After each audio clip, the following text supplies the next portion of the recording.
차영민 교수님이시죠? 말씀 많이 들었습니다. 우리 병원 최고의 서전이시라고. 아, 예, 뭐 그렇긴 한데 누구... 우와, 이 손이 그 명성자자 신들린 손이구나. 뜻밖의 손이 참 고우시다. 아, 예, 제가 평소에 관리... 아니, 근데 누구신데? 어느 회장님이 이런 말씀을 하셨죠? 한 명의 천재가 10만 명을 먹여 살린다. 가만히 있자. 우리 병원이 상주 의료인이 2,000명에 일반직 5,800, 대략 8천. 와우! 차 교수님이 우리 병원 10개는 먹여 살리시겠다. 저기요. 에크모 한 번에 300이면 웬만한 직원 한 달 월급. 그렇게 한 10번 아끼시면 직원 한 명 연봉 뽑겠네요. 무슨 일입니까? 누구세요? 이렇게 훌륭하신 분이 근데 듣지 않으니까 인격이 조금 모난 데가 있으시다고. 이 봐요. 그거야 뭐 천재의 개성이고 특권이고 매력이니까.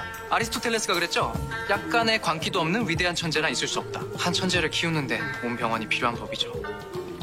Bismillahirrohmanirrohim. Assalamualaikum warahmatullahi wabarakatuh. Sampurasun.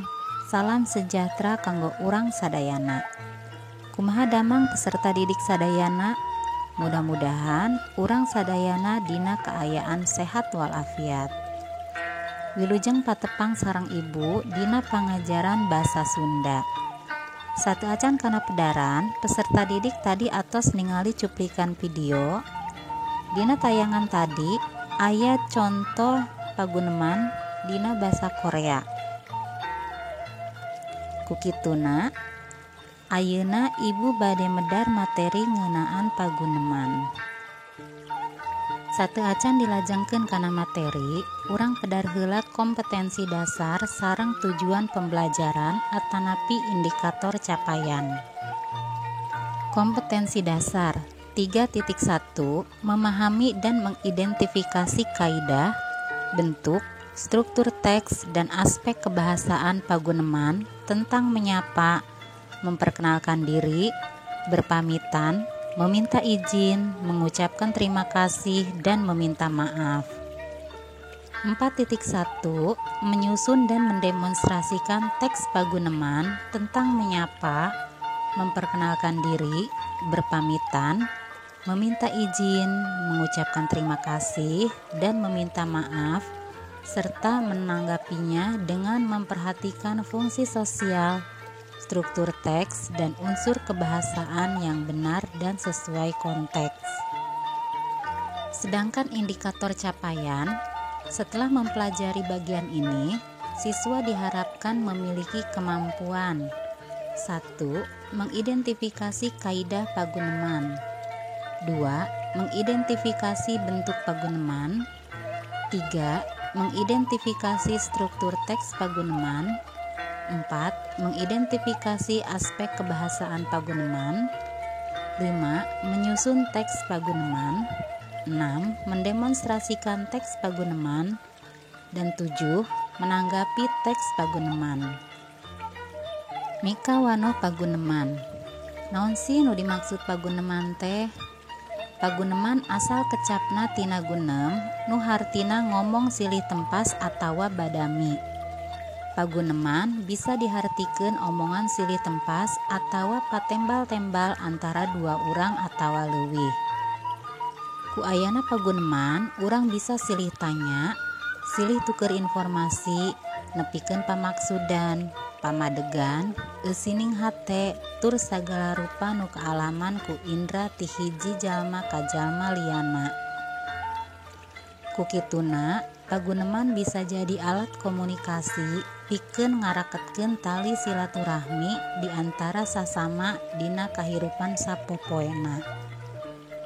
Dina kahirupan sapopoe, hidup tangtu mindeng ngalakukeun paguneman, boh ngobrol atawa ngawangkong jeung kulawarga, tatangga, atawa babaturan. Nah, ibu gaduh contoh paguneman.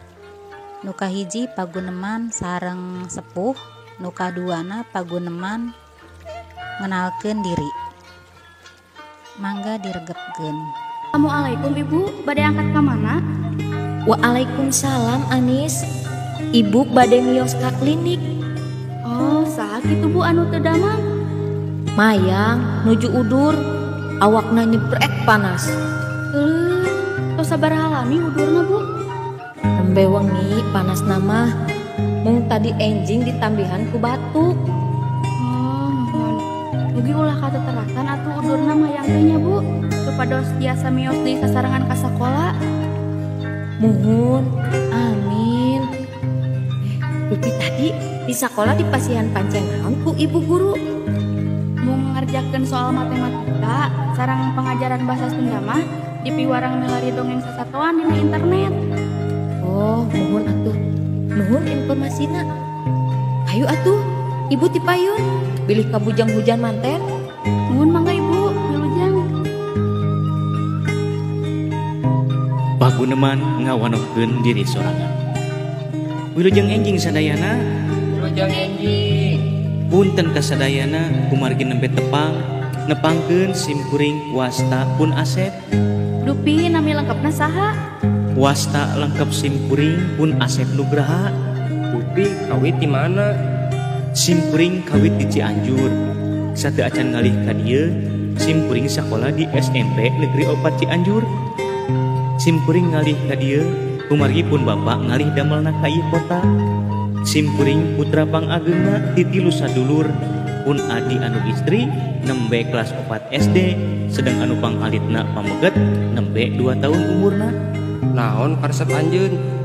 Karesep simkuring upami olahraga mah main voli sareng bulu tangkis. Upami kesenian simkuring tiasa main kacapi sareng niup suling. Kana ngahaleuang oge resep waktos di Cianjur kantos janten pinunjul kahiji pasanggiri pupuh tingkat kabupaten. Hebat euy. Atur nuhun pisan. Rupina mung sakitu salampang wanoh di simkuring hapu. Paguneman diwangun ku sababaraha unsur. Nyaeta palaku paguneman, eusi paguneman atawa caritaan jeung suasana paguneman. Palaku paguneman ngawengku panyatur atawa nu nyarita, jeung pamiarsa atawa nu diajak nyarita. Eusi guneman ngawengku maksud jeung jejer guneman atawa topik obrolan. Sedangkan suasana paguneman nyaeta sifat keayaan dina waktu lumangsungna paguneman. Naha sifatna formal, akrab, pasea, jeung sajabana. Dina ngalakukeun paguneman aya sababaraha kaedah anu kudu diperhatikeun. Di antarana A. Siap jeung sopan dina waktu ngalakukeun paguneman.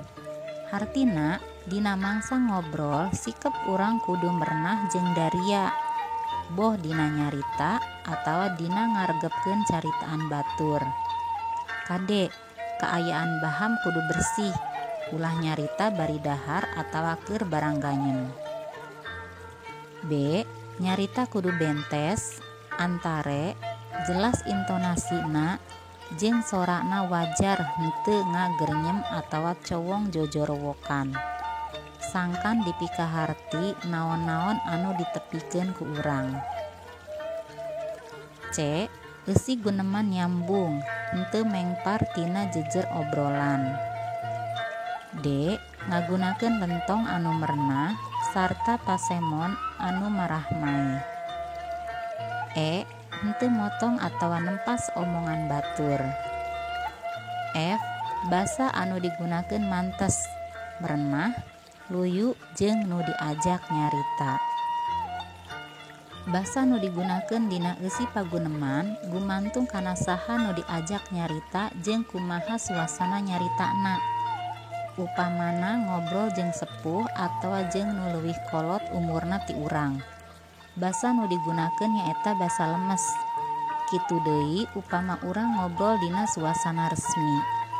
Tapi saupama ngobrol jeung babaturan, adi atawa anu umurna leuwih ngora ti urang bisa ngagunakeun basa loma atawa basa akrab. Dina nyusun paguneman kudu diperhatikeun cara nulisna. Di antarana hiji, omongan anu nyarita biasana diteundeunnan di antara 2 kekenteng. 2. Awal kalimah dimimitian ku aksara kapital. 3. Tungtung kalimah dicirian ku tanda titik, tanda tanya, atawa tanda panyeluk. gumantung kalimah anu diucapkeun kuno nyarita, bisa mangrupa kalimah wawaran, pananya, parentah, atawa panyeluk. 4. Keur nyirian jalma anu keur paguneman biasana make tanda titik 2. Saentos urang medar materi paguneman, ibu gaduh pancen anu kahiji naon anu disebut paguneman teh. 2. Cik sebutkeun naon wae unsur-unsur nu aya dina paguneman. Nu katilu, kudu kumaha lamun urang ngobrol ka saluhureun. Mangga kanggo jawaban tiasa langsung ditulis atanapi dikerjakeun di kolom komentar.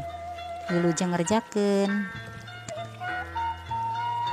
Materi paguneman dicekapkeun dugi ka dieu, insyaallah urang papendak deui di materi salajengna.